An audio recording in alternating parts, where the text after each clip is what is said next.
बेतिया बिहार राज्य आंगनबाड़ी कर्मचारी यूनियन एटक पश्चिम चंपारण के जिला कार्यकारिणी की बैठक बलिराम भवन के सभागार में संपन्न हुई।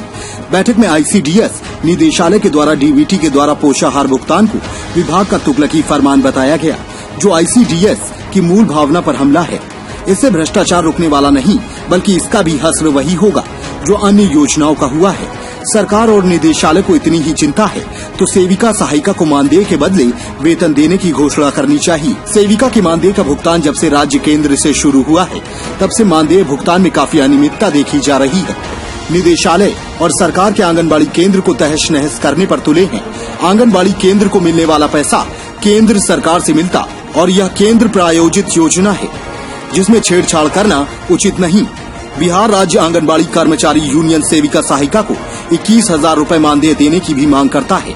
यूनियन के संरक्षक ओम प्रकाश क्रांति ने कहा कि क्या खाता से भुगतान करने से इंदिरा आवास योजना, पेंशन योजना, बच्चों के पोशाक, साइकिल योजना में भ्रष्टाचार समाप्त हो गया है। भ्रष्टाचार सिस्टम का देन है और व्यवस्था बदले बिना भ्रष्टाचार से मुक्ति नहीं मिल सकती।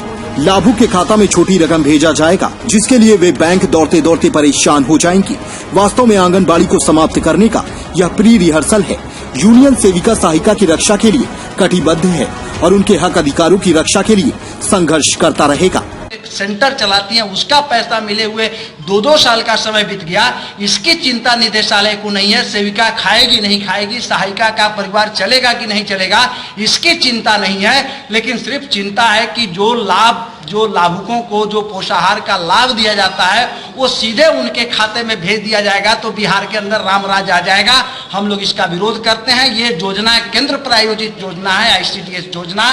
केंद्र सरकार इसके लिए पैसा मुहैया कराती है। केंद्र सरकार का ऐसा कहीं कोई गाइडलाइन नहीं है। उसके बावजूद भी बिहार सरकार का यह जो निदेशालय है आईसीडीएस का, वो लगातार मनमानी कर रहा है। उसकी मनमानी पर रोक लगाने के लिए हम लोग मांग करते हैं और अगले 21 तारीख को राज्य स्तरीय बैठक है। संयुक्त संघर्ष समिति के आह्वान पर चरणबद्ध आंदोलन भी बिहार के अंदर शुरू किया जाएगा। आप ठीक है पोषाहार की राशि आप डायरेक्ट खाता में दीजिए, लेकिन हमारी सेविका को जो सुप्रीम कोर्ट का गाइडलाइन है उसके हिसाब से कम 18,000 रुपया आप मानदेय देने की घोषणा कीजिए। और आप जब तक इनको सरकारी कर्मचारी का दर्जा देकर के वेतनमान नहीं शुरू करते हैं, तब तक 18,000 रुपया आप मानदेय देने की घोषणा कीजिए। और नहीं कीजिएगा तो हमारी सेविका और सहायिका अपने हक के लिए आंदोलन करती रहेगी। चरणबद्ध आंदोलन हो रहा। आने वाले दिनों में बिहार विधानसभा का चुनाव है। यदि सेविकाओं के प्रति बिहार सरकार ने सहानुभूति पूर्वक विचार नहीं किया, अपने तुगलकी फरमान को वापस नहीं लिया, सेविका को 18,000 मानदेय देने की घोषणा नहीं किया, तो निश्चित रूप से बिहार की कुर्सी से नीतीश कुमार को हम लोग हटाने का प्रयास करेंगे और हमारी सेविका इसका प्रयास करेगी। अपने आसपास की हर छोटी बड़ी खबर देखने के लिए हमारे चैनल M4U न्यूज को सब्सक्राइब करें और बेल का आइकन दबाएं, जिससे आपको सभी न्यूज प्राप्त हो सके। संपर्क सूत्र 844 565 7566।